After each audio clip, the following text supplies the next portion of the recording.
Okay, good morning to all of you. तो आज का लेक्चर स्टार्ट करते हैं।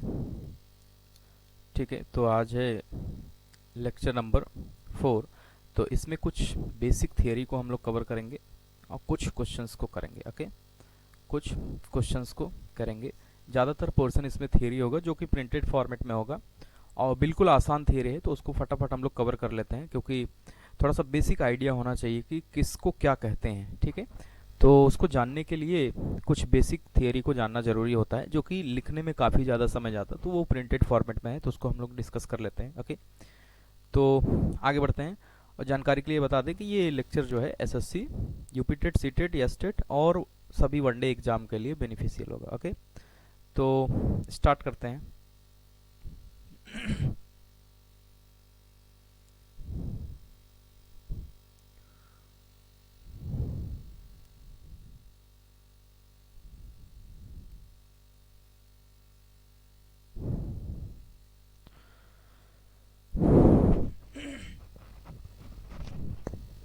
ओके, तो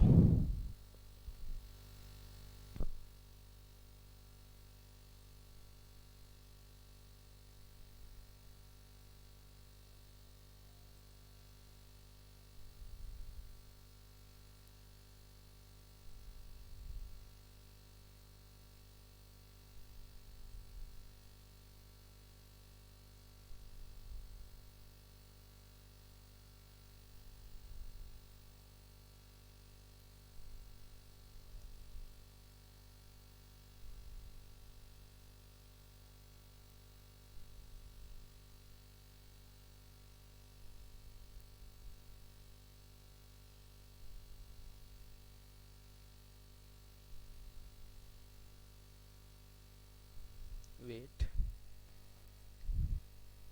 ओके, फाइन।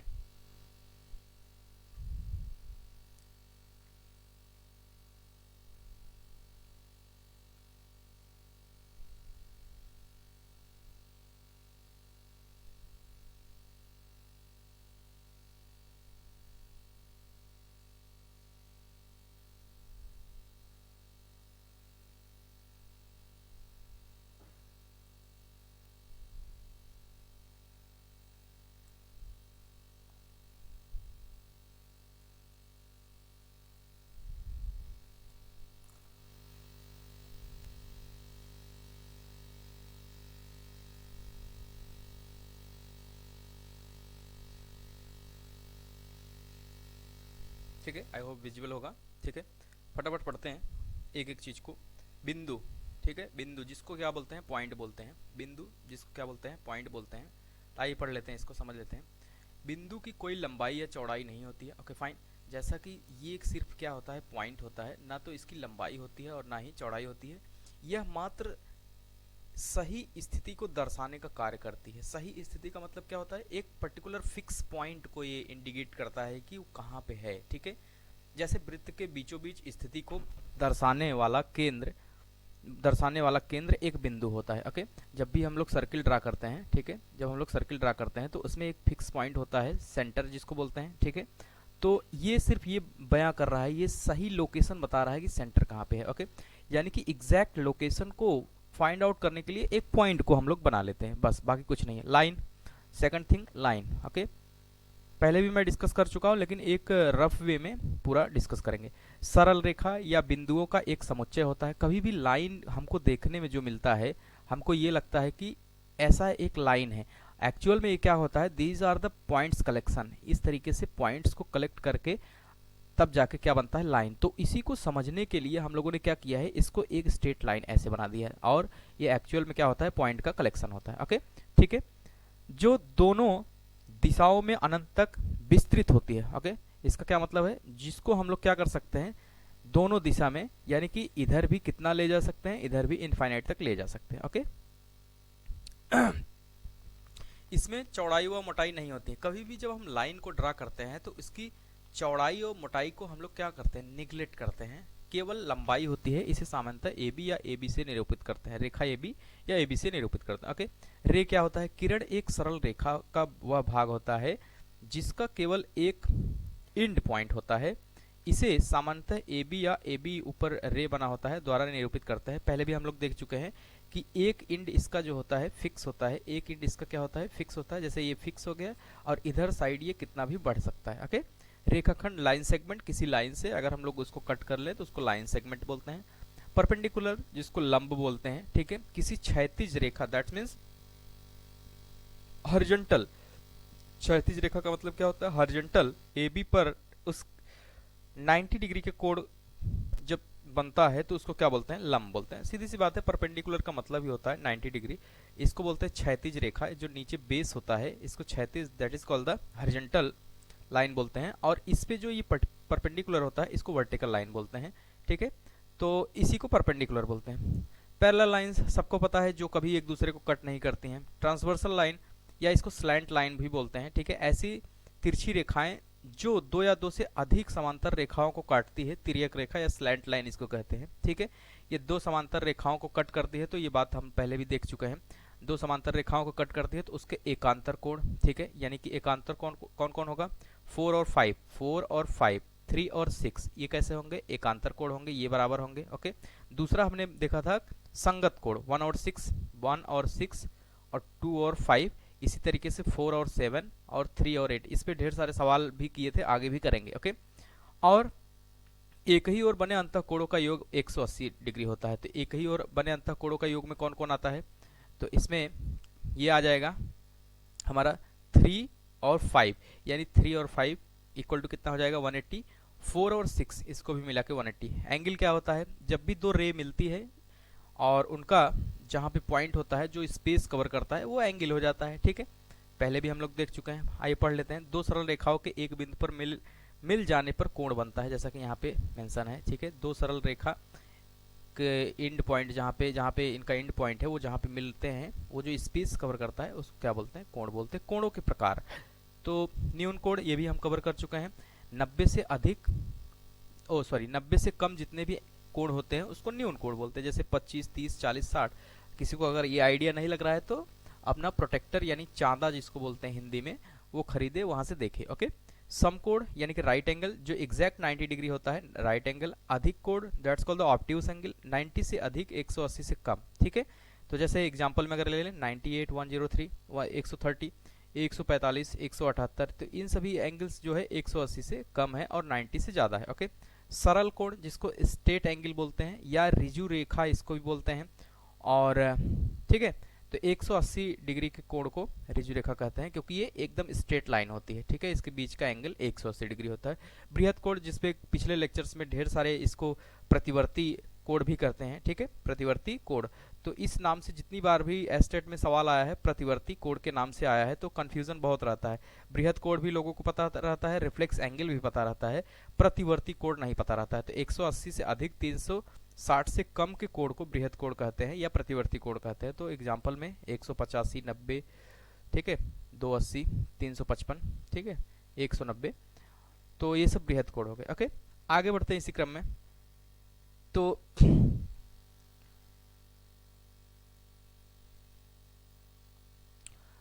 कोणों के युग्म पेयर ऑफ एंगल्स भी हम लोगों ने देखा था, कॉम्प्लीमेंट्री एंगल और सप्लीमेंट्री एंगल। जैसे ये एंगल x और y कॉम्प्लीमेंट्री एंगल होंगे, यानी कि जब angle x plus angle y इनका सम कितना हो जाएगा 90 डिग्री हो जाएगा। ठीक है, और ये एक दूसरे के कॉम्प्लीमेंट्री एंगल होते हैं, एक दूसरे के कॉम्प्लीमेंट्री एंगल होते हैं। बखूबी इसको हमने देखा था जिसको पूरक कोण बोलते हैं। ठीक है, नेक्स्ट अगर हम बात करें, अच्छा, प्रत्येक पूरक कोण में प्रत्येक कोण न्यून कोण होता है। क्यों होगा, क्योंकि x plus y equal to कितना है 90 डिग्री है। अगर ये 90 है तो इसका मतलब क्या है, ज़्यादा से ज़्यादा इसको कितना ले सकते हैं 90 ले सकते हैं, और 90 से छोटा जो भी, क्योंकि एक तो जीरो कर नहीं सकते, और मान लीजिए कर भी दिए तो 90 रहेगा, और जो भी एंगल होगा 90 से बिलो ही होगा। ठीक है, यानी दोनों के रेशियो को अगर हम मिला के 90 करें तो 90 से बिलो होगा तो न्यून कोण होगा। ठीक है, समपूरक कोण सप्लीमेंट्री एंगल, ठीक है, जब इनका सम कितना होता है 180। इस पे भी खूब ढेर सारे सवाल हमने किए थे। x plus y equal to कितना हो जाएगा 180 डिग्री। ओके, तो यानी कि, और इस पे आज भी करेंगे, तो एक सिंपल लाइन होती है, उस पर जितने भी लाइन्स आके एक ही पॉइंट पे मिलते हैं तो उनसे बनने वाले एंगल्स का सम कितना हो जाएगा 180 डिग्री। ये जाहिर सी बात है कि ये रिजु रेखा है, ठीक है, स्ट्रेट लाइन है तो इसका एंगल कितना होगा 180 डिग्री। ओके, इसको संपूरक कोण बोलते हैं। याद करने के लिए मैंने क्या बताया था, एक ट्रिक बताया था कि जैसे आता है पूरक कोण, ठीक है, पूरक, और एक आता है संपूरक। पूरक और संपूरक, इसमें कंफ्यूजन रहता है। संपूर्ण का मतलब क्या होगा 180 यानी बड़ा वाला, और पूरक का मतलब क्या होगा 90 डिग्री। जब भी पूरक पूछे तो 90 माइनस दिया हुआ कर देंगे, और संपूरक पूछे तो 180 माइनस दिया हुआ कोण करते हैं। ओके, क्लियर है? आगे बढ़ते हैं। आसन कोण, ये भी हम लोगों ने देख लिया था। एडजेसेंट एंगल, जो भी अगल बगल हो उसको आसन कोण करते हैं। इसमें उभयनिष्ठ शीर्ष होगा। उभयनिष्ठ शीर्ष का मतलब ये एक कॉमन दीवार होगी, ठीक है, और एक उभयनिष्ठ भुजा। उभयनिष्ठ शीर्ष का मतलब ये पॉइंट ओ हो गया, और भुजा का मतलब ओ बी। ओके, ये हो गया। और अन्य दो भुजाएं उभयनिष्ठ भुजा के दोनों ओर होंगी, ठीक है, ये कॉमन साइड है, इसके दोनों साइड ओसी और ओए होगा, ठीक है। दो पॉइंट इसमें इंपॉर्टेंट है, एक उभयनिष्ठ यानी कि कॉमन पॉइंट होना चाहिए, कॉमन लाइन होना चाहिए। ओके, ठीक है। Linear pair, linear pair of angles, ये वही बात है जो अभी हम लोगों ने यहाँ के सप्लीमेंट्री के लिए देख लिया, ठीक है। तो 180 होता है उनका सम। ऐसे ही अगर लीनियर पेयर के लिए एक और लाइन ले लेंगे तो जो भी एंगल्स होगा उसका सम कितना हो जाएगा 180 डिग्री। ओके, बाइसेक्टेड एंगल, सम द्विभाजित कोण। ओके, ये देखते हैं, ये नया पॉइंट है आपने लिए आज के, ठीक है। बाइसेक्टेड एंगल यानी कि बाइसेक्टेड एंगल का मतलब क्या होता है कि कोई एंगल है उसको क्या करो बाइसेक्ट। बाइसेक्ट का मतलब क्या होता है आधा करना। बाइसेक्ट का मतलब क्या होता है आधा करना, ठीक है। तो कैसे करेंगे, देखिए, जब दो आसन्न कोण का मतलब क्या होता है एडजेसेंट एंगल। तो जैसे ये y डिग्री और ये कितना है x डिग्री। जब दो आसन्न कोण उभयनिष्ठ भुजा की रचना इस प्रकार करते हैं, उभयनिष्ठ भुजा कौन सी है OB, उभयनिष्ठ भुजा कौन है OB की, इस प्रकार करते हैं कि दोनों कोण बराबर माप के हैं।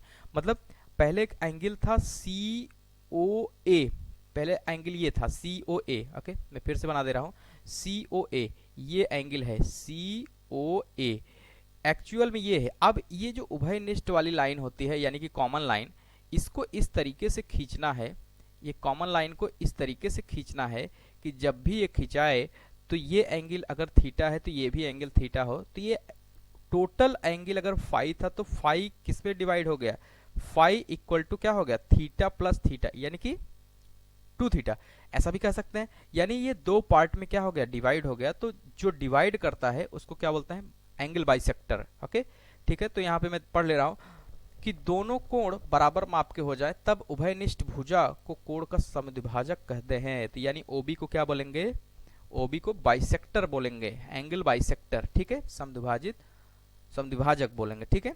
तो यहाँ पे देखो एंगल AOB और BOC बराबर है, AOB ये x डिग्री और ये भी x डिग्री। ओके, आगे बढ़ते हैं।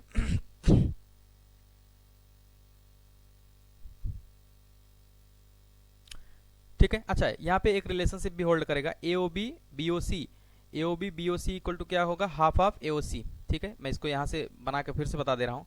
ओके, तो ये है A है, ये O है, ये क्या है C, AOC है। ओके, और यहाँ पे हमने क्या रखा है, यहाँ पे हमने ये ले रखा है, ये एंगल अगर x होगा तो ये भी x डिग्री होगा, और ये क्या हो जाएगा B। तो OB क्या है एंगल बाइसेक्टर है, एंगल बाइसेक्टर है। तो देखिए AOB बराबर क्या होगा BOC, that means x degree ये बराबर होगा। लेकिन अगर देखा जाए AOC अगर ये एंगल जितना था, अगर AOC थीटा था तो ये थीटा का क्या है हाफ ही तो है, x plus x equal to theta हो गया, तो 2x इक्वल टू थीटा हो गया। तो x इक्वल टू क्या लिखेंगे theta by 2, that means from here we can say that, यानी कि AOC कितना है एंगल AOC का हाफ करेंगे तो क्या मिलेगा, AOC का हाफ करेंगे तो हमको क्या मिलेगा एंगल COB, और ये बराबर होगा एंगल BOA के, जो कि बराबर होगा x डिग्री के। क्लियर है, वही बात यहाँ पे लिखा गया है x degree y equal to half of the AOC। Okay, शीर्षाभिमुख को वर्टिकली अपोजिट एंगल, ये भी हम लोगों ने देखा था कि यहाँ से क्या हो जाएगा x degree equal to z degree हो जाएगा, और w degree equal to y degree, यानी वर्टिकली अपोजिट जो भी एंगल होता है वो क्या होते हैं बराबर होते हैं। ओके, आइए सवाल देखते हैं। दो पूरक कोणों में 10 डिग्री का अंतर है तो कोण बताइए। ठीक है, दो पूरक कोणों में 10 डिग्री का अंतर है। ठीक है, तो ऐसे सवाल हम लोगों ने ढेर सारे किए हैं, फिर भी यहाँ पे देखते हैं। ठीक है, तो अगर हम क्या करें एक एंगल को x मान लें, एक एंगल को दिया हुआ हमने x मान लिया, x डिग्री, तो इसका पूरक क्या हो जाएगा, दूसरा यानी इसका पूरक क्या हो जाएगा, पूरक का मतलब क्या होता है 90 माइनस दिया, 90 माइनस दिया गया, यानी कि 90 माइनस एक्स हो जाएगा। अब क्या बोल रहा है, दो पूरक कोणों में 10 डिग्री का अंतर है, इसका मतलब दिया गया जो है एक्स और इन दोनों में जो अंतर है वो कितना है 10 डिग्री का, तो एक्स माइनस 90 माइनस एक्स। और ध्यान दीजिएगा कभी भी जब माइनस का टर्म लिखते हैं तो उसके लिए ब्रैकेट का यूज़ करते हैं प्रॉपर, तभी वो सही से ओपन हो जाएगा, ठीक है। तो यहाँ पे अकॉर्डिंग टू क्वेश्चन अगर हम लोग देखें, अकॉर्डिंग टू क्वेश्चन तो कह रहा है कि दिए हुए यानी दोनों संपूरक एंगल का अंतर कितना है 10, तो ये इक्वल टू कितना हो जाएगा 10 हो जाएगा, ठीक है। तो यहाँ से अगर हम लोग देखें x minus 90 plus x equal to कितना हो जाएगा 10 हो जाएगा, यानी 2x इक्वल टू 10 प्लस 90, यानी 2x इक्वल टू कितना हो जाएगा 100, x इक्वल टू कितना हो जाएगा 100 अपॉन 2, यानी that means fix 50, x equal to कितना आ गया 50 आ गया, x इक्वल टू 50 आ गया। और दूसरा वाला एंगल की अगर हम बात करें दूसरा वाला, तो दूसरा वाला क्या हो जाएगा, दूसरा एंगल की बात करें तो 90 माइनस 50 दैट मीन्स 40, तो एक एंगल आ गया 40, दूसरा कितना आ जाएगा 50। तो देखिए कहीं पे है 40 50 डी पार्ट में, ओके। तो डी इसका क्या हो जाएगा आंसर,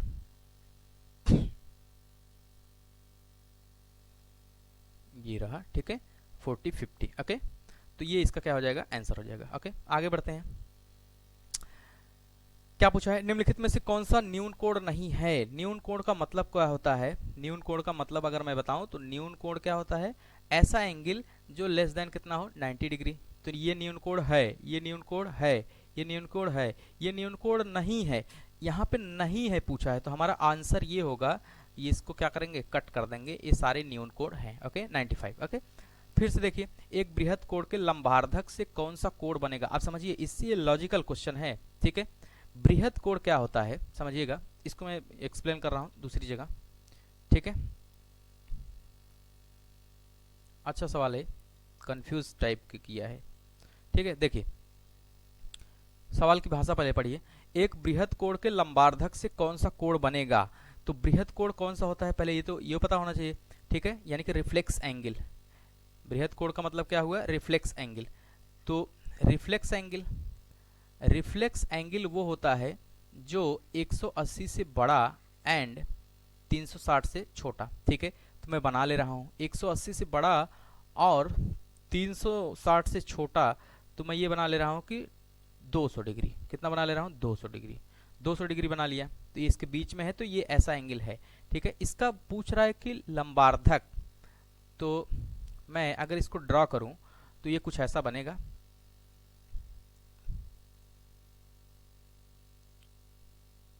ठीक है। तो मैं इसको ड्रॉ कर रहा हूं, ये हो गया 180, यानी कि यहां से अगर A पॉइंट है, ये B पॉइंट है, तो अगर मैं इधर जाता तो कितना आ जाता, यहाँ पे O मान लिया, अगर मैं इधर जाता तो कितना होता 180 होता, लेकिन मुझे कितना चाहिए 200 चाहिए, तो मैं यहाँ कर दे रहा हूँ, ओके, यहाँ कर दे रहा हूँ। तो ये एंगल कितना हो गया 200 डिग्री। अब जो भाषा है वो पढ़िएगा, कह रहा है कि बृहद कोण के लंबार्धक से कौन सा कोण बनेगा। एक दिया है न्यून कोण, दूसरा दिया है समकोण, तीसरा दिया है अधिक कोण, चौथा दिया है इनमें से कोई नहीं, ठीक है। अब समझिएगा, अगर मैं पहली चीज लंबार्धक का मतलब क्या होता है, लंबार्धक का मतलब ये होता है कि वो लंब होना चाहिए, परपेंडिकुलर होना चाहिए, और उस लाइन का क्या होना चाहिए आधा होना चाहिए, उस लाइन का क्या होना चाहिए आधा। यहाँ पे एंगल है तो एंगल का आधा करेंगे, ठीक है। लेकिन वो लंब का मतलब ही होता है 90 डिग्री, शुड बी 90 डिग्री।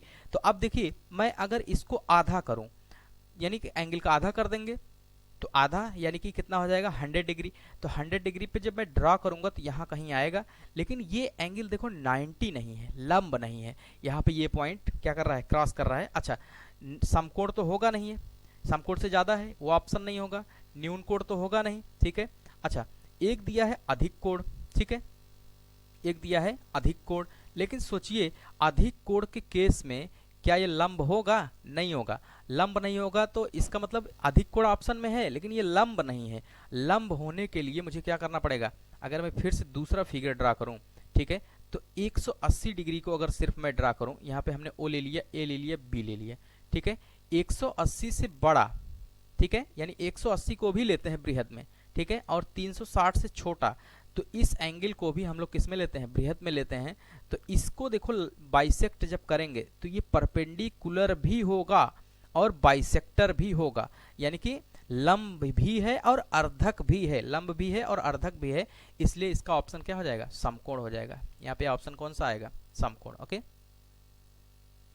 ठीक है, तो सारे ऑप्शंस को कट करके यहाँ पे अगर मैं बात करूँ सिर्फ क्या आएगा, समकोण आएगा, यानी कि ये यहाँ पे ऑप्शन हमारा कौन सा सही हो जाएगा, सी ऑप्शन सही हो जाएगा। ओके,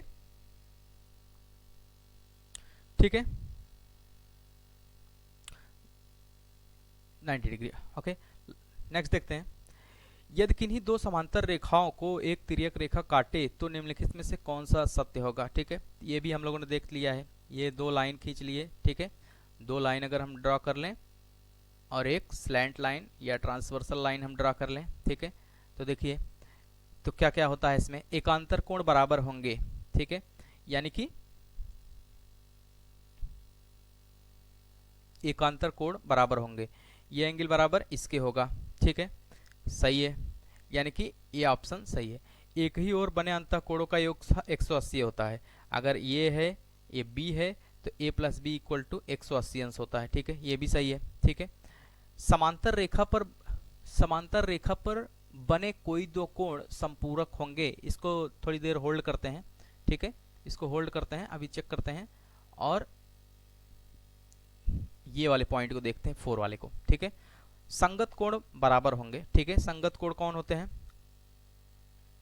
ये वाले होते हैं, ये वाले और ये वाले। ठीक है, ये वाले ये वाले, ठीक है, ये बराबर होते हैं। ठीक है, अब इसमें जो पूछा गया है निम्नलिखित में से कौन सा कथन असत्य होगा, ट्रू नहीं पूछा है, ये सारे क्या है, ट्रू है। ये पहला और दूसरा और चौथा ये ट्रू है, मुझे फॉल्स पूछा है, तो फॉल्स के लिए थोड़ा सा मुझे थर्ड पॉइंट को समझना पड़ेगा। ठीक है, थर्ड पॉइंट को समझने का प्रयास करते हैं।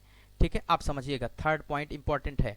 ठीक है, तो मैं फिर से ड्रा कर ले रहा हूं, ये एक लाइन हो गया और ये दूसरी लाइन हो गया और एक स्लैंट और ट्रांसवर्सल लाइन को भी ड्रा कर ले रहे हैं। ओके, स्लैंट या ट्रांसवर्सल लाइन को हम ड्रा कर ले रहे हैं। Okay, fine. अब देखिएगा, कह रहा है, इस पॉइंट को समझने का प्रयास करते हैं कि समांतर रेखा पर बने कोई भी दो कोण संपूरक होंगे। इंपॉर्टेंट है, बहुत थोड़ा घुमा के पूछा है। ठीक है, बाकी ऐसा कुछ नहीं है। अब देखिए, अगर मैं इसको एंगल ए मान लूं, 1 मान ले रहा हूं, इसको 2 मान ले रहा हूं, इसको 3 मान ले रहा हूं, इसको 4, इसको 5, इसको 6, इसको 7, इसको 8, क्या बोल रहा है, कोई भी दो कोण संपूरक होंगे। यानी कि ये कह रहा है कि जैसे कोई भी यहाँ पे जो एंगल बन रहा है ए और बी पे, अगर मैं इसको ए पॉइंट मान लूँ, इसको बी पॉइंट मान लूँ, कह रहा है कोई भी दो एंगल उठाएंगे, कोई भी दो एंगल उठाएंगे वो संपूरक होंगे। इसका मतलब, इसका कहने का ये मतलब है कि एंगल 1 और एंगल 2 अगर हमने उठा लिया तो वो कितना हो जाएगा, 180 डिग्री हो जाएगा। संपूरक का मतलब यही है। या एंगल 1 + 4 उठा लिए तो भी कितना हो जाएगा, 180 डिग्री। या एंगल 5 + 8 उठा लिए तो भी कितना हो जाएगा, 180 डिग्री। या एंगल 2 + एंगल 6 उठा लेंगे तो 180 डिग्री हो जाएगा। सोचिएगा, एंगल 4 + 6 का सम आता है 180, सही है, ये संपूरक हैं, इनको भी जोड़ के क्या आता है, संपूरक है। लेकिन इसमें जो शब्द इसने यूज किया है, कोई भी दो कोण, कोई भी का मतलब क्या हुआ, अब समझिएगा। जैसे अगर ये एंगल 30 है तो ये भी कितना होगा, 30 होगा, और ये कितना होगा, अगर ये 30 है तो ये कितना होगा, 150। अब मैं उठा रहा हूं 30 + 30, क्या ये 180 हुआ, नहीं हुआ। ठीक है, इस तरीके से हम चेक करेंगे। या यहां से ले लिया और एंगल 5 में कोई एंगल ले लिया तो भी 180 नहीं आएगा, यानी कोई भी दो कोण संपूरक नहीं होगा। तो ये स्टेटमेंट गलत होगा। अगर यहाँ पे सिर्फ ये कहा होता, स्टेटमेंट को सही करें, अगर समांतर रेखा पर बने दो कोण संपूरक होंगे, कोई भी दो कोण संपूरक होंगे, दो कोण संपूरक होंगे। ठीक है, तो कोई भी दो कोण संपूरक हो सकता है, लेकिन दो कोण संपूरक होंगे। ठीक है। जैसे यहाँ पे एक ये हो जाता, एक ये हो जाता, ठीक है, उसी समांतर रेखा बन रहा है। लेकिन बोल रहा है कोई भी दो कोण संपूरक होंगे, तो कोई भी जब मैं उठा रहा हूँ इसको, तो देखिए नहीं हो पा रहा है। इसका मतलब ये स्टेटमेंट क्या होगा, फॉल्स होगा, क्योंकि सब जगह ये ट्रू नहीं हो पा रहा है, ठीक है। तो आई होप ये समझ में आया होगा। तो इस हिसाब से अगर मैं फॉल्स की बात करूँ तो फॉल्स में हमारा कौन सा ऑप्शन हो जाएगा, सी, ऑप्शन सी सही हो जाएगा। तो इसको क्लिक करते हैं, ठीक है, ऑप्शन सी। कौन सा नहीं सही है, ये, ओके। आगे बढ़ते हैं, ठीक है। एक ये सवाल बहुत पूछा जाता है, क्वेश्चन नंबर 5, ठीक है। 3 असंरेख बिंदुओं से होकर खींचे जाने वाले वृत्तों की संख्या। अगर असंरेख का मतलब क्या होता है, यानी कि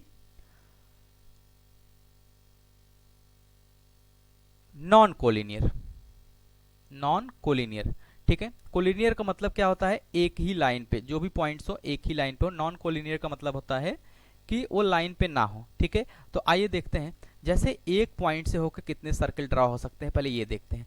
अगर मैं एक पॉइंट खींचूं, ठीक है, एक पॉइंट, तो देखिए इससे मैं एक सर्किल ऐसे बनाया इतना रेडियस का, दूसरा ऐसा बनाया, ठीक है, तीसरा ऐसा बनाया, चौथा और बड़ा बनाया, ठीक है। यानी कि एक पॉइंट से, यानी कि इनफाइनाइट नंबर ऑफ सर्किल क्या किए जा सकते हैं, ड्रॉ किए जा सकते हैं। 2 पॉइंट से अगर हम लोग देखें तो 2 पॉइंट से एक यहाँ से आ गया, ठीक है, फिर एक यहाँ से आ गया, ठीक है, फिर एक यहाँ से आ गया। इससे भी इनफाइनाइट नंबर ऑफ क्या किए जा सकते हैं, सर्किल्स ड्रॉ किए जा सकते हैं, ठीक है। लेकिन अगर 3 पॉइंट को मैं देखूं, एक थियरम भी है, एक थियरम भी है, हालांकि थियरम को प्रूफ करने की जरूरत नहीं है, तो बड़ा इंपॉर्टेंट थियरम है कि किसी भी 3 असंरेख यानी कि 3 नॉन कोलिनियर पॉइंट से only 1 circle can be drawn, only 1 circle can be drawn. तो इसका मतलब क्या हुआ कि अगर कोई 3 नॉन कोलिनियर पॉइंट है तो इससे होकर जाने वाली नंबर ऑफ सर्किल्स को अगर हम लोग देखें तो सिर्फ और सिर्फ एक सर्किल ड्रॉ किया जा सकता है, सिर्फ और सिर्फ एक सर्किल ड्रॉ किया जा सकता है। अगर जरूरत पड़ेगी तो इसके थ्योरम को हम प्रूव भी करेंगे, ठीक है। इससे केवल एक सर्किल ड्रॉ किया जा सकता है, तो यहाँ पे इसका आंसर क्या हो जाएगा, केवल एक, ओके। यानी कि 3 पॉइंट से होकर जाने वाला सिर्फ और सिर्फ एक ही सर्किल ड्रॉ किया जा सकता है, केवल एक। तो ये स्टेटमेंट याद रहेगा तो ज़्यादा इंपॉर्टेंट है, क्योंकि कई बार इसको डायरेक्ट पूछ लेता है, ठीक है। आगे बढ़ते हैं,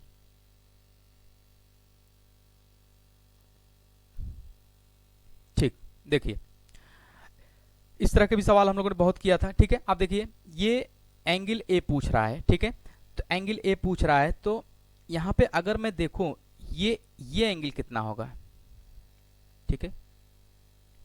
अगर मैं फिर से इसको ड्रा करूं तो इस तरीके से एक, इसको हम क्या बोलेंगे, लीनियर एंगल, यानी कि 180 डिग्री एंगल। तो यहाँ पे अगर मैं लिखूं a प्लस 15 डिग्री एंगल, यानी कि एंगल पी आर, यहाँ पे o ले लें, o plus 45 degree plus a of 30, इसको मिला के सभी कितना हो जाएगा, 180 डिग्री, क्योंकि ये एक लीनियर एंगल है, ठीक है। इसके पहले भी इसको करा चुके हैं। वेरिएबल्स को एक साइड, कांस्टेंट को एक साइड। a प्लस ए कितना हो गया, 2a प्लस 45 प्लस 30 कितना हो गया, 75 इक्वल टू कितना हो जाएगा, 180 डिग्री। यानी कि 2a इक्वल टू क्या हो जाएगा, 180 माइनस 75 डिग्री। तो 180 माइनस 75, ठीक है। तो इसको सब्सट्रैक्ट कर लेते हैं, 180 माइनस 75 करेंगे तो कितना आएगा, 105। यानी कि 2a इक्वल टू कितना आ गया, 105। तो a इक्वल टू क्या हो जाएगा, 105 अपॉन 2। तो 105 को 2 से जैसे ही डिवाइड करेंगे तो आ जाएगा 52.5, कितना आ जाएगा, 52.5 डिग्री। तो है कहीं पे 52.5, 52.5 ऑप्शन में तो दिख ही नहीं रहा है, ओके, बनाना पड़ेगा क्या,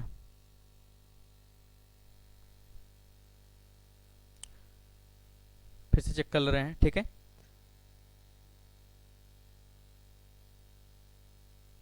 अच्छा कुछ गड़बड़ हुआ है क्या, ये 15 डिग्री है, मैंने यहाँ पे 45 लिख दिया है, ठीक है। अगर इसको 45 ले लेंगे, ठीक है, इसी को बना दे रहे हैं, क्वेश्चन को ही बदल दो, नहीं तो क्वेश्चन को मत बदलो, ठीक है। a plus 15, okay okay sorry, ये 45 है और ये 30 है, 30 प्लस मुझे किस में ऐड करना, 15 डिग्री को तो मैंने ऐड ही नहीं किया, ठीक है। तो कितना हो जाएगा, 45 प्लस 30 प्लस 15, तो कितना हो जाएगा, 45 और 30 15, 45 5 50 10 60 30 90 हो जाएगा, ओके। तो इसको मैं सही कर ले रहा हूँ, ये 90 डिग्री हो जाएगा, ठीक है। और ये फिर 90 सब्सट्रैक्ट होगा तो ये कितना आ जाएगा, सिर्फ और सिर्फ 90 डिग्री आ जाएगा, और 90 का अगर आधा करेंगे तो कितना आ जाएगा, 45। ओके फाइन, तो सही कर लेते हैं इसको, ठीक है। तो ये क्या हो जाएगा, 2a इक्वल टू कितना हो जाएगा, 90 डिग्री, a इक्वल टू कितना आ जाएगा, 90/2, दैट मीन्स 45। ओके, तभी तो कह रहे हैं कि ऑप्शन कहाँ गया, ठीक है। तो यहाँ से अगर हम लोग देखें तो कितना आ गया, ऑप्शन नंबर डी ये करेक्ट हो जाएगा। ओके, नेक्स्ट क्वेश्चन की तरफ मूव करें। तो हम लोग वर्टिकली अपोजिट एंगल देखे थे। अगर दो लाइन एक दूसरे को इंटरसेक्ट करती है किसी पॉइंट पे, तो उसके vertically opposite angle theta equal to theta, अगर यहाँ पे ए एंगल है तो यहाँ पे भी ए होगा। Okay, theta equal to theta and A equal to क्या हो जाएगा, ए हो जाएगा। ओके फाइन, तो यहाँ से देखें अगर एंगल 1 इक्वल टू कितना है, 135, ये कितना है 135 डिग्री, तो इसका मतलब एंगल 3 भी कितना हो जाएगा 135, और एंगल 4 यहाँ पे दिया है 45 डिग्री, तो एंगल 2 भी कितना हो जाएगा 45 डिग्री। कौन से नियम से, वर्टिकली अपोजिट एंगल से। तो मेरे से क्या पूछा है, 2 और 3 के बारे में पूछा है। 2 और 3 कितना हो जाएगा 45, 2 कितना हो जाएगा 45 और 3 कितना हो जाएगा 135, यानी ऑप्शन सी सही हो जाएगा। ओके फाइन, नेक्स्ट देखते हैं क्वेश्चन नंबर 8, ठीक है। दिए गए चित्र में AOB एक सरल रेखा है, ठीक है, जैसा कि ये दिया गया है। एक किरण OC इस पे इंसिडेंट करती है, AOC भी दिया गया है एंगल 3x - 5 डिग्री, और COB कितना दिया है 2x + 25 डिग्री। बिल्कुल आसान है, x का मान बताओ। तो इस तरीके से बहुत सवाल पूछे जाते हैं। तो अगर मैं देखूं बेसिक थ्योरम से, तो ये एंगल कितना हो जाता 180 डिग्री हो जाता, ठीक है, ये प्लस है, ठीक है, कितना हो जाता 180 डिग्री। टोटल की अगर मैं बात करूं तो कितना हो जाता 180 डिग्री, ठीक है, यानी कि इसको सम करेंगे तो 3x - 5 degree plus 2x plus 25 degree, इसको मिला के कितना आ जाता 180 डिग्री। वेरिएबल्स को एक में कर लेंगे और कांस्टेंट को एक तरफ, तो क्या हो जाएगा 3x + 2x इक्वल टू कितना आ जाएगा 5x इक्वल टू 180 प्लस का 5, क्योंकि इधर माइनस है, ठीक है, और माइनस का 25, यानी कि 5x इक्वल टू कितना हो जाएगा 185 माइनस 25। तो 185 में से 25 सब्सट्रैक्ट करेंगे कितना आ जाएगा 185 में से 25 को सब्सट्रैक्ट करेंगे तो 160 के आसपास 160। ओके, तो 5x इक्वल टू कितना आ जाएगा 160। ओके, और 160 में 5 से डिवाइड कर देंगे तो x इक्वल टू कितना हो जाएगा 160/5, 5 तिहाई 15 और 5 छक्के 5 दूनी 10। ओके, तो ये आ जाएगा 32 degree. Okay, x equal to कितना आ गया 32 डिग्री। मेरे से क्या पूछा है देखें जरा, तो x की वैल्यू बता दीजिए, x का कितना आ जाएगा 32 डिग्री, यानी ऑप्शन सी करेक्ट हो जाएगा। ओके फाइन, तो आगे बढ़ते हैं। ये अच्छा सवाल है, देखने में भी ठीक ठाक लग रहा है, भौकाली एकदम, ठीक है, बट ऐसा कुछ होगा नहीं, ठीक है। चलिए देखते हैं। अब देखिए इसमें क्या पूछा है हमसे, क्वेश्चंस का थीम समझने का प्रयास करते हैं। दिए गए चित्र में ABCD, यानी कि AB ये वाला, ठीक है, CD थोड़ा सा, ओके, CD यानी कि ये, ठीक है, C और D ये पैरेलल लाइंस हैं, ठीक है, और यहाँ पे 120 130 एंगल दिया है, COD 130 और OAB 120। ओके, तो पूछ रहा है AOC का मान बता दीजिए। AOC दैट मीन्स ये एंगल मेरे से पूछ रहा है, ये एंगल पूछ रहा है। अगर देखिए थोड़ा सा यहाँ पे कंस्ट्रक्शन करना पड़ा, ये कंस्ट्रक्शन अगर कर दिए OM और इसको भी मैंने पैरेलल मान लिया, तो ये एंगल कितना होगा। क्या होता है कि एक ही कोई पैरेलल लाइन है, अगर उसको इंटरसेक्ट कर रहा है तो उसके इंटीरियर एंगल का सम कितना होता है, एक ही साइड के अंतः कोणों का योग अगर हम लोग देखें कितना होता है 180। तो अगर ये 120 है तो ये कितना रहा होगा 60 रहा होगा, तभी 180 होगा। ये 130 है तो ये कितना रहा होगा, ये 130 है तो ये कितना रहा होगा 50 रहा होगा। अब सोचिए अगर कोई कंप्लीट एंगल होता है वो कितना होता है 360 डिग्री, और उसमें अगर कोई इतना कवर कर लिया 60 और 50 कवर कर लिया तो कितना बचा 360 माइनस 110, यानी कि एंगल AOC कितना बचेगा 360 माइनस 1110। तो 360 माइनस 1110 करेंगे तो कितना आ जाएगा 250 डिग्री, यानी कि AOC का मान कितना आ जाएगा 250 डिग्री। एकदम बेसिक है, ठीक है, 250 डिग्री, ठीक है, बस देखने में थोड़ा सा डिफिकल्ट लग रहा है। जब हमें प्रॉपर्टी पता रहता है तो चीजें आसान रहती हैं, ठीक है, अदरवाइज डिफिकल्ट लगती हैं। ये सब प्रॉपर्टी का खेल है, ठीक है। आगे बढ़ते हैं। ठीक, ये देखिए ठीक ठाक सवाल है, देखने में ये भौकाली लग रहा है ये भी, लेकिन कुछ भौकाल वोकाल कुछ नहीं है, ठीक है, तुरंत समझ में आएगा। ठीक है, अब देखिए क्या पूछ रहा है इसमें, A B parallel to D है, A B parallel to D है, तो कहाँ है ए बी, ये है ए बी पैरेलल टू क्या है, D E, A B parallel to D है, और सी डी का मान होगा, सी देख लेते हैं, सी कहाँ पे है, C D E, that means ये एंगल मुझे रिक्वायर्ड है, इसको हमने क्या मान लिया, थीटा मान लिया, ओके, इसको हमने थीटा मान लिया, सी डी का डिमांड है, ठीक है। अब सोचिएगा अगर मैं इस एंगल को ए मान लो, इस एंगल को ए मान लो, ठीक है, तो यानी कि बाह्य कोण एक्सटीरियर एंगल्स के प्रॉपर्टी से इसको अगर मैं देखूं बी सी और एक्स को, बी सी एक्स को, तो यहां से मैं क्या लिख सकता हूं, 100 इक्वल टू क्या हो जाएगा, 30 प्लस ए हो जाएगा, 30 प्लस ए हो जाएगा, यहां से ए इक्वल टू क्या हो जाएगा, 100 माइनस 30, दैट मीन्स कितना, 70।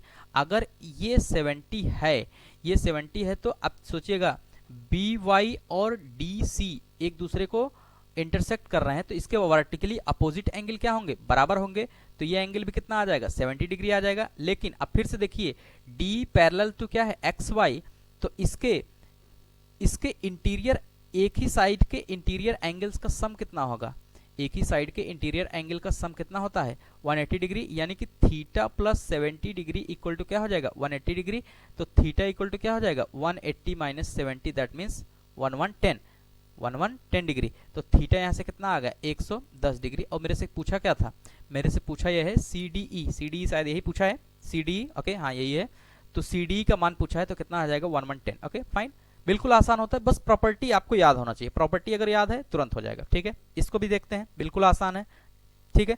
दी गई आकृति में A B parallel to C D है, ए बी कहाँ है, A B parallel to C D, okay, angle A P Q कितना है, 60 डिग्री, ये कितना दिया गया है, 60 डिग्री है, ठीक है, और पी आर डी 130 है, पी आर डी 130 है, ओके, तो एंगल ए और बी बता दीजिए, एंगल ए और बी बता दीजिए, ठीक है।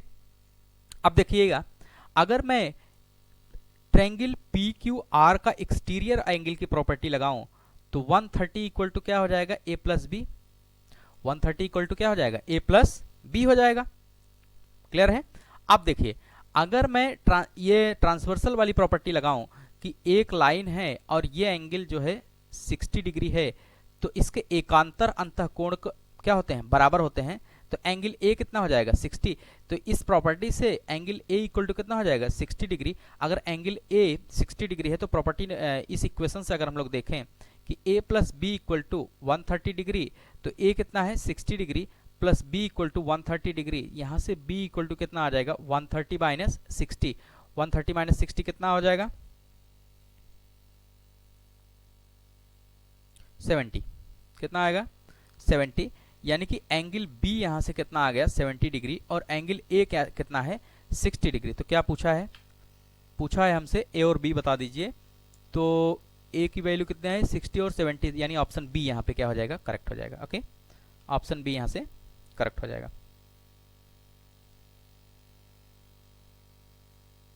ठीक है। आई होप क्लियर होगा, ठीक है। आगे बढ़ते हैं थियरी के क्रम को। 2D या समतल आकृति, इसको क्या बोलते हैं, 2D और प्लेन फिगर्स बोलते हैं, ठीक है, प्लेन फिगर कहें या 2D कहें, ठीक है।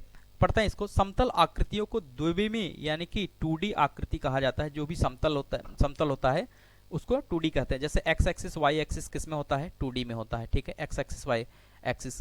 कोई दीवार को पकड़ के चढ़ रहा है तो क्या होगा, 2D में होगा, ठीक है। हवा में नहीं होना चाहिए, यानी कि हवा में जैसे ही आया तो जेड एक्सिस आ जाएगा, तो यहाँ पे 3D आ जाता है, ठीक है। जैसे त्रिभुज हो गया, वृत्त हो गया, चतुर्भुज हो गया, ये सब क्या है, 2D है, ठीक है। लेकिन स्फेयर हो गया, कोन हो गया, सिलेंडर हो गया, ये सब क्या है, 3D है, ठीक है। क्यूब हो गया, ये सब 3D है। जिसमें 3 डायमेंशन आ गया वो 3D, जिसमें 2 ही डायमेंशन है एक्स और वाई, उसको क्या बोलेंगे, 2D, ओके। आगे बढ़ते हैं। तो त्रिभुज हमारा एग्जाम्पल है किसका, 2D का। तो त्रिभुज पढ़ेंगे और त्रिभुज से रिलेटेड कुछ थ्योरम और कुछ टॉपिक्स इसको देखेंगे, ओके। 3 रेखाखंडों से घिरी हुई समतलीय आकृति को त्रिभुज कहा जाता है, ओके, बिल्कुल फाइन है। तो देखिए 3 रेखाखंड है ए बी, बी सी, ए सी, इनसे घिरी हुई बंद आकृति को क्या बोलते हैं, त्रिभुज बोलते हैं। बेसिक डेफिनेशन है। त्रिभुज को इस सिंबल से डिनोट करते हैं। इसमें क्या होते हैं, 3 भुजाएं और 3 कोण होते हैं। कौन कौन है, भुजा की अगर बात करें, ए बी है, बी सी है, सी है। 3 कोण कौन है, angle A, angle B, angle C. और इसको ऐसे भी कह सकते हैं, angle B A C, angle A B C, angle BCA, ठीक है, जो भी जैसे भी सुटेबल लगे वो कह सकते हैं आप, ठीक है। अब देखिए क्या कह रहा है, त्रिभुज की किन्हीं दो भुजाओं का योग तीसरी भुजा से अधिक होता है। बिल्कुल सही, त्रिभुज तभी बनेगा, अदरवाइज नहीं बनेगा। त्रिभुज की किन्हीं दो भुजाओं का योग तीसरी भुजा से क्या होना चाहिए, बड़ा होता है, ठीक है, तभी त्रिभुज एग्जिस्ट करता है। तो जैसे AC प्लस BC, अगर मैं देखूं AC प्लस BC, इनको जोड़ देंगे का मान AB से अधिक होगा, ठीक है। दूसरा पॉइंट देखते हैं, यदि एक त्रिभुज की सभी भुजाएं बराबर हो तो उसे समबाहु त्रिभुज कहते हैं, ठीक है।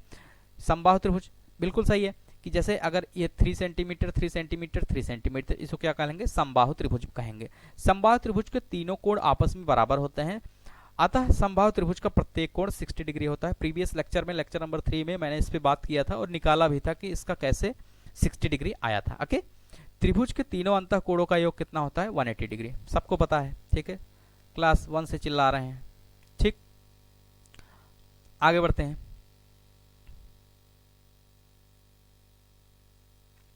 क्लासिफिकेशन ऑफ द ट्रायंगल, त्रिभुजों का वर्गीकरण, ठीक है, यानी कि त्रिभुज को कितने भागों में बांटा गया है। तो इसको दो भागों में डिवाइड किया गया है, एंगल्स के आधार पर और साइड के। तो कोणों के आधार पर, भुजाओं के आधार पर अलग अलग त्रिभुज होते हैं। तो कोणों के आधार पर अगर हम बात करें, classification based on the angle, तो न्यून कोण त्रिभुज बोलते हैं, that's called the acute angle triangle, ठीक है। इसका कहीं यूज नहीं है, लेकिन जस्ट एक टर्मिनोलॉजी आपको पता होना चाहिए, क्योंकि क्वेश्चंस में उपयोग होगा। ये कभी डायरेक्ट नहीं पूछेगा कि न्यून कोण त्रिभुज क्या होता है, अधिक कोण, समकोण, कभी नहीं पूछेगा, कहीं नहीं पूछेगा, ठीक है। लेकिन क्वेश्चंस में इसका उपयोग रहता है, जब तक हम इससे अवेयर नहीं होंगे तब तक नहीं कर सकते क्वेश्चंस को। अवेयर होने के लिए ही हमने क्या किया था, इसको, ठीक है, इसलिए इसकी थ्योरी को प्रिंटेड फॉर्मेट में यहाँ पे डिस्कस कर रहे हैं, अदरवाइज लिखने में टाइम बहुत किल होता है, ठीक है। एक्यूट एंगल ट्रायंगल, वह त्रिभुज जिसमें सभी कोण 90 से कम हो, जैसे देखिएगा 30 के आसपास है, 45 के आसपास है, ठीक है, ये भी छोटा है 90 से, ठीक है, ठीक है। तो ऐसा त्रिभुज जिसके सभी कोण 90 से कम हो उसको क्या बोलेंगे, न्यून कोण त्रिभुज बोलेंगे। समकोण यानी कि वह त्रिभुज जिसमें एक कोण एटलीस्ट कितना होना चाहिए, 90 डिग्री, बाकी तो न्यून कोण होगा ही, क्योंकि सम 180 होता है, आधा ये कवर कर लिया तो 90 में दो पार्ट होंगे तो वो 90 से कम होगा, एक कोण होना चाहिए। अच्छा, इसमें पाइथागोरस थ्योरम अलग से मैं कराऊंगा इसको। पाइथागोरस थ्योरम क्या होता है, कर्ण का स्क्वायर बराबर लंब का स्क्वायर प्लस आधार का स्क्वायर, ओके। हाइपोटेनस का स्क्वायर इक्वल टू हाइट का स्क्वायर प्लस बेस का स्क्वायर, ओके। तो इसको बाद में कराएंगे, फिर भी यहाँ पे जान लेते हैं, क्योंकि बहुत सारे लोगों को पता होगा। आई होप 99% लोगों को पता होगा कि ये पाइथागोरस थ्योरम क्या है, बचपन से लोग पढ़ते चले आ रहे हैं, ठीक है। अधिक कोण त्रिभुज, that's called the obtuse angle triangle, वह त्रिभुज जिसमें एक 90 से अधिक हो, एक कोण 90 से अधिक हो उसको अधिक कोण त्रिभुज कहते हैं। जैसे देखिए ये 120 के आसपास है, बाकी कितना हो जाएगा, बाकी बचा कितना 60 में 30 हो जाएगा, 30 डिवीजन हो जाएगा, या कोई भी रेशियो ले लेंगे। तो एक कोण अगर अधिक है तो इसको अधिक कोण त्रिभुज कहेंगे, ठीक है। अब भुजाओं के आधार पर अगर हम लोग classification on the based on the sides, भुजा के आधार पर अगर हम लोग देखें तो त्रिभुज इतने ही प्रकार के होते हैं, यानी समकोण त्रिभुज, न्यून कोण त्रिभुज और अधिक कोण त्रिभुज, ये तीन तरह के। अब भुजा के आधार पर अगर मैं त्रिभुज की परिभाषा देखूं तो इक्विलेटरल ट्रायंगल, सब लोग इसको जानते हैं, वह त्रिभुज जिसकी पॉलीगन में इसी के डिस्कस हुआ था, इस पे ढेर सारे क्वेश्चंस और लॉजिक इस पे क्रिएट किए थे, ठीक है। समबाहु त्रिभुज, वह त्रिभुज जिसकी सभी भुजाएं क्या हो, समान हो, सभी भुजाएं समान हो तो उसको क्या बोलेंगे, समबाहु त्रिभुज, यानी समबाहु उसकी सभी बाहों भुजाएं समान हो उसको क्या बोलेंगे, समबाहु त्रिभुज, इक्विलेटरल ट्रायंगल, ओके। तो जैसे AB equal to BC equal to CA, ये बराबर ये बराबर ये बराबर, ठीक है, और इसके सभी कोण कितने हो जाएंगे, 60 डिग्री। प्रीवियस लेक्चर में निकाल के इसको दिखाए थे x करके, ठीक है, कितना आएगा 60 डिग्री। समद्विबाहु, द्वि मतलब दो, सम मतलब बराबर हो, द्वि दो, बाहु भुजा, यानी कि जिसकी दो भुजाएं बराबर हो उसको समद्विबाहु त्रिभुज बोलते हैं, आइसोस्केलस ट्रायंगल बोलते हैं, ठीक है। आइसोस्केलस ट्रायंगल में के सिर्फ दो भुजाएं बराबर होती हैं, जैसे देखिए AB बराबर है AC के, ठीक है, ये थर्ड साइड इक्वल नहीं होगा तो इसको क्या बोलेंगे, समद्विबाहु त्रिभुज, ठीक है, ओके, आइसोस्केलस, ठीक है। अगला देखते हैं, अगले त्रिभुज का नाम है विषमबाहु त्रिभुज, ठीक है, इसको बोलते हैं स्केलन ट्रायंगल, स्केलन ट्रायंगल, ठीक है। राक्षसों के नाम है ये त्रिभुज, नहीं जैसे राक्षसों के नाम हो, ठीक है, इंग्लिश में तो भी ठीक है, समबाहु त्रिभुज, विषमबाहु त्रिभुज, समद्विबाहु त्रिभुज, ये त्रिभुज नहीं, जैसे राक्षस लोग का नाम है। ओके ठीक है फाइन। तो विषम बाहु त्रिभुज की देखें, स्केलिन ट्रायंगल, वह त्रिभुज जिसकी सभी भुजाएं असमान हो। अब इसमें क्या है, एक में दो भुजा समान थी, दूसरे में तीनों समान थी, तीसरे में क्या आ रहा है, कोई नहीं समान है। तो ठीक है, ना ये इसके बराबर है ना इसके बराबर है। तो A B not equal to B C not equal to C A का इसका अर्थ होता है समान नहीं। अगर कहीं पे ऐसे लिखा है तो ये समान है, ऐसे नहीं लिखा है तो समान नहीं है। दैट्स कॉल्ड द, ये इक्वल टू होता है, ये क्या हो जाएगा, नॉट इक्वल टू। तो ए बी भुजा नहीं बराबर है किसके, बी सी के, और नहीं बराबर है किसके, सी ए के। ठीक है, इसको ऐसा बोलते हैं। तो इसको क्या बोलेंगे, विषम बाहु त्रिभुज। ठीक है, कुछ और इंपॉर्टेंट पॉइंट्स होते हैं, सम इंपॉर्टेंट टर्म्स जिसको जानना जरूरी होते हैं। माध्यिका, माध्यिका, मीडियन, मीडियन, लेकिन मीडियन होता कैसे वो समझना है। माध्यिका कहने पर समझ में आ रहा है बीच में, किसके बीच में, हमारे आपके, ऐसा कुछ नहीं है, ये मैथ है, यहाँ पे देखना पड़ेगा। ओके, किसी त्रिभुज के शीर्ष से, ये शीर्ष है, ध्यान दीजिएगा, छोटे छोटे पॉइंट्स है, और इसी से सवाल बनते हैं कि उसके माध्यिका पे ये पॉइंट है, माध्यिका से ये किया गया, माध्यिका से वो किया गया। तो माध्यिका ही नहीं पता है तो क्या करेंगे। ठीक है, तो ज्योमेट्री इसीलिए लोगों को डिफिकल्ट लगती है, क्योंकि उसके जो टर्मिनोलॉजी है, छोटे छोटे टर्म, वो अगर आपको पकड़ में आ रहा है तो उसके अकॉर्डिंग फिगर बनाइए, क्वेश्चन करिए। ठीक है, इसलिए सब रिटन फॉर्मेट में है, आप इसको प्रॉपर नोट्स बनाइएगा वीडियो रोक के। ठीक है, फिर समझिएगा क्वेश्चंस। ठीक है, क्वेश्चन कराएंगे नेक्स्ट क्लास में, क्वेश्चन ढेर सारे कराएंगे, सब इसी से रिलेटेड रहेगा। माध्यिका, मीडियन क्या बोलते हैं, किसी त्रिभुज के शीर्ष से, ये शीर्ष है, सबसे ऊपर को क्या बोलेंगे, शीर्ष से, इसके सम्मुख भुजा, यानी कि इसके सामने वाली भुजा, किस पे, बीसी के मध्य बिंदु को, बीसी का मध्य बिंदु क्या है, डी। जैसे बीसी एक लाइन है, इसका मध्य बिंदु डी है, मिलाने वाली रेखा त्रिभुज की माध्यिका कहलाती है। समझ में आया, यानी कि जो त्रिभुज का अपर पॉइंट है ये वाला, ठीक है, इस पॉइंट से इसका जो हम मिड पॉइंट ले लें, ए बी सी, बीसी का जो मध्य बिंदु होगा उसको मिलाने वाली लाइंस को हम लोग क्या बोलते हैं, माध्यिका बोलते हैं, त्रिभुज की माध्यिका कहते हैं। आई होप क्लियर होगा। ट्रायंगल एबीसी में डी बीसी का मध्य बिंदु है, डी जो है बीसी का मध्य है, तो एडी जो है जिसको मिलाने वाली, जिसको क्या बोलेंगे, माध्यिका। आई होप क्लियर होगा, बिल्कुल आसान है, बस समझना है। केंद्रक, सेंट्रॉइड, किसी त्रिभुज की माध्यिकाएं जिस बिंदु पर मिलती हैं उसे केंद्रक कहते हैं। ठीक है, केंद्रक माध्यिका को शीर्ष की ओर से 2:1 अनुपात में बांटता है। ठीक है, आप समझिएगा, इसका फिगर नहीं है फिर भी मैं बना ले रहा हूं। ठीक है, ओके, फिगर बना लिए, ठीक, थोड़ा सा बड़ा कर ले रहे हैं। ओके फाइन, अब देखिए क्या बोल रहा है।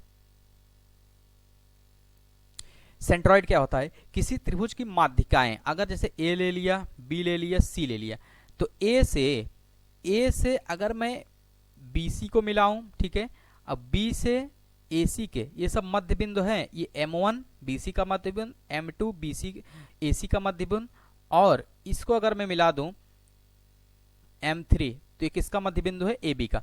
इनको मिलाने वाला जो इनको मिलाती हुई जो बिंदु जाती है, यानी कि किसी त्रिभुज की माध्यिकाएं जिस बिंदु पर मिलती हैं, माध्यिका है ये सब, जिस बिंदु पे मिलती है, जनरली इसको जी से डिनोट करते हैं, जी से डिनोट करते हैं। ठीक है, मैं कलर थोड़ा चेंज कर ले रहा हूं। ओके, इसको क्या बोलते हैं, जी पॉइंट, तो इसको ही बोलते हैं केंद्रक। ये क्या है, सेंट्रॉइड है। केंद्रक माध्यिका को शीर्ष की ओर से 2:1 रेशियो में डिवाइड करता है। तो अगर मैं देखूं तो शीर्ष से, यानी ये 2 होता है और ये रेशियो 1 होता है। ठीक है, ये 2 होगा और ये 1 होगा, और ये 2 होगा, ये 1 होगा। ठीक है, यानी जिस तरफ से, जिसके शीर्ष से हम इसको बाइसेक्ट करना स्टार्ट करते हैं, यानी मध्य बिंदु को मिलाना स्टार्ट करते हैं, उधर 2 अनुपात रहता है और 1 अनुपात उधर साइड रहता है। ठीक है, ऑर्थोसेंटर की अगर हम बात करें, किसी त्रिभुज के लंबों के परिच्छेद बिंदु को लंब केंद्र कहते हैं। आप समझिएगा इसका मतलब क्या है, इसका मतलब यह है कि हम कोई ट्रायंगल एबीसी है, कोई ट्रायंगल एबीसी है, और उसके सामने वाली भुजा पे क्या करेंगे, 90 डिग्री ड्रॉप करेंगे। जैसे ए पॉइंट से बीसी पे बाइसेक्ट नहीं करना है, यहाँ पे इसमें क्या कर रहे थे हम, सेंट्रॉइड में जिस पे डाल रहे हैं, यानी कि जिसको बाइसेक्ट कर रहे हैं सामने वाली लाइन को, ये बराबर ये होगा, लेकिन इसमें ऐसा कुछ नहीं है। इसमें परपेंडिकुलर ड्रॉ होना चाहिए उस पर्टिकुलर लाइन पे, जैसे ए से बी सी पे परपेंडिकुलर होना चाहिए, बाइसेक्ट जरूरी नहीं है। ठीक है, ठीक है। ऐसे ही ए बी पे सी से परपेंडिकुलर होना चाहिए और ए सी पर बी से परपेंडिकुलर होना चाहिए। तो ये सभी जो परपेंडिकुलर्स हैं जिस पॉइंट पे कट करता है उसको आर्थो सेंटर बोलते हैं। हिंदी में क्या है, लंब केंद्र, लंब केंद्र, और इंग्लिश में क्या बोलते हैं, ऑर्थो सेंटर। किसी त्रिभुज के लंबों के परिच्छेद बिंदु को, यानी कि इंटरसेक्टिंग पॉइंट्स को लंब केंद्र कहते हैं। ठीक है, फिर आता है परिकेंद्र। फिर क्या आता है, परिकेंद्र, जिसको बोलते हैं सरकम सेंटर। किसी त्रिभुज की भुजाओं के लंब समद्विभाजक, समझिएगा इसको, ये कैसे बनता है, एक सर्किल जैसे हमने बना लिया, ट्रायंगल बना लिया।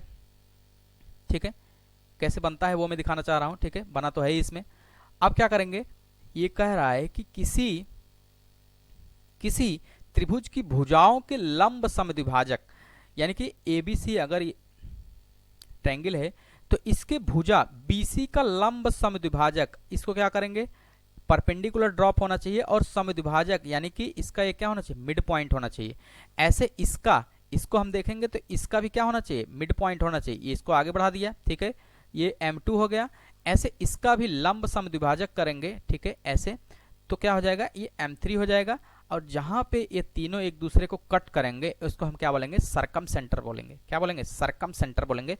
और इस सरकम सेंटर से जब भी हम देखेंगे हैं तो त्रिभुज की शीर्ष की दूरी हमेशा क्या होगी, बराबर होगी। यानी ये डिस्टेंस बराबर होगा। इट मीन्स अगर कंपास को हम यहाँ रख के एक सर्किल ड्रॉ करें तो OA, अगर इस पॉइंट को मैं O मान लूं तो OA, OB, OC इसकी क्या होंगी, एक रेडियस होंगी, और यहां से इनकी दूरी सदैव क्या होगी, बराबर होगी। चित्र में अगर मैं बात करूं AP इक्वल टू होगा BP equal to PC। Clear है, तो इसको क्या बोलते हैं, सरकम सेंटर बोलते हैं। इस पे सवाल ढेर सारे आते हैं।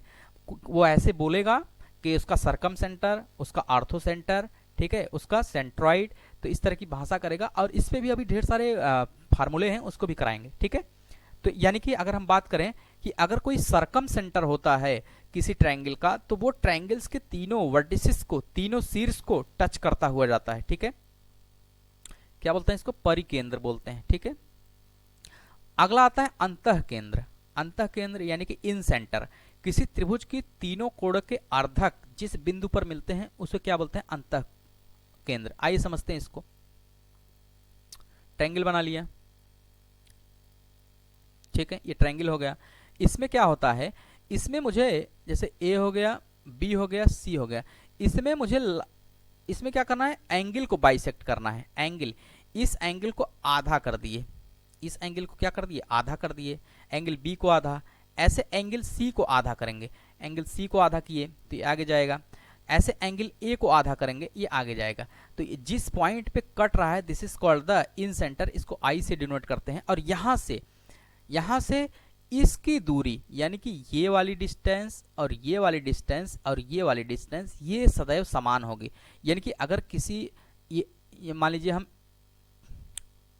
N मान लिए, M मान लिए, O मान लिए, तो यहाँ पे ON IO equal to IM equal to IN की डिस्टेंस क्या होगी, रेडियस के बराबर होगी। अगर मैं इसको रेडियस मान के एक सर्किल ड्रॉ करूं तो इसको क्या बोलेंगे, इन सर्किल बोलेंगे। आगे इस पर डीपली बात करेंगे, इस पे फार्मूले होते हैं, सवाल होते हैं ढेर सारे। ठीक है, तो इसको क्या बोलेंगे, इन सर्किल। और इसको क्या बोलेंगे, एक्स सर्किल बोलते हैं इसको। ठीक है, क्योंकि ये बाहर है तो एक्स सर्किल बोलेंगे, इसको क्या बोलेंगे, इन सर्किल बोलेंगे, या इन सेंटर इसका नाम दे देते हैं, अंदर है। ठीक है, क्लियर है।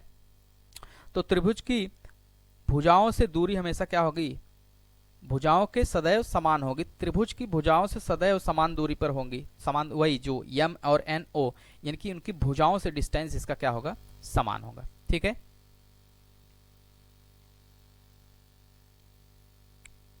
तो आज के लिए इतना ही रखते हैं। ठीक है, आगे थ्योरम वगैरह है तो उसको हम लोग कल नेक्स्ट क्लास में कवर करने का प्रयास करेंगे। ठीक है, और वीडियो को पॉज करके नोट्स को लिखिएगा। ठीक है, क्योंकि ये बेसिक पॉइंट्स है, इसको जानना जरूरी होता है। तो आज के लिए इतना ही रखते हैं, बाकी क्लास कल कंटिन्यू करेंगे और कल ढेर सारे सवाल भी कराएंगे। तब तक के लिए थैंक यू।